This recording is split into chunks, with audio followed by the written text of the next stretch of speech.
Lord of the Flies by William Golding. Lord of the Flies is a realistic fiction book set on a mysterious island where a group of boys have survived their plane crash. Now they must survive again. Their pilot is dead. There are no adults. And they are free to do anything they want. Anything. Soon after the crash, leaders are elected. Meet Ralph. He's the new leader.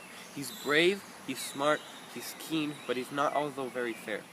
Meet Piggy. He's Ralph's right-hand man. He's very civilized, smart, keen, and useful in thoughtful situations.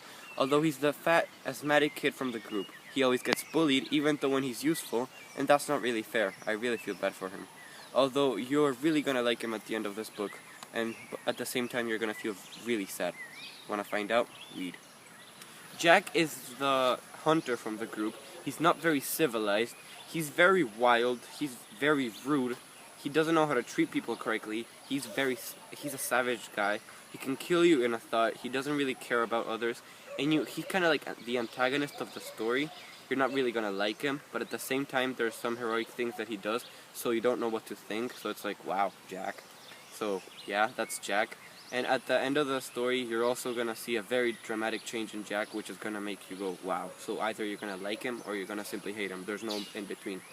Meet Simon. He's usually allegorized with Jesus.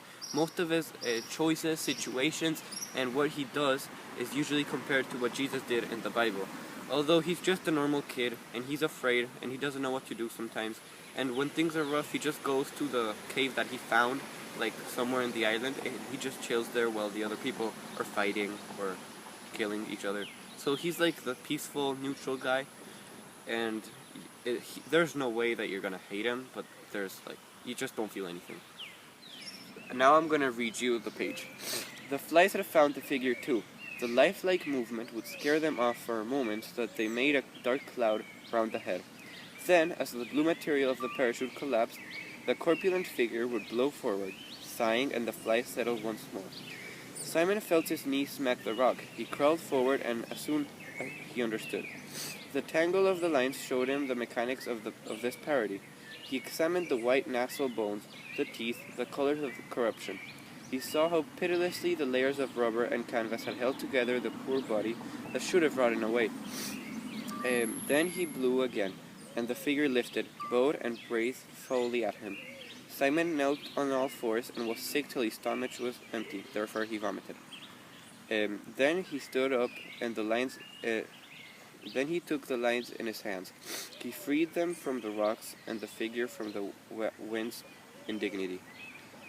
At last he turned away and looked down the beaches. The fire by the platform appeared to be out, or at least making no smoke. Further along the beach, beyond the little river, and near a great slab of rock, a thin trickle of smoke was climbing into the sky. Simon, forgetful of the flies, shaded his eyes with both hands and peered at the smoke.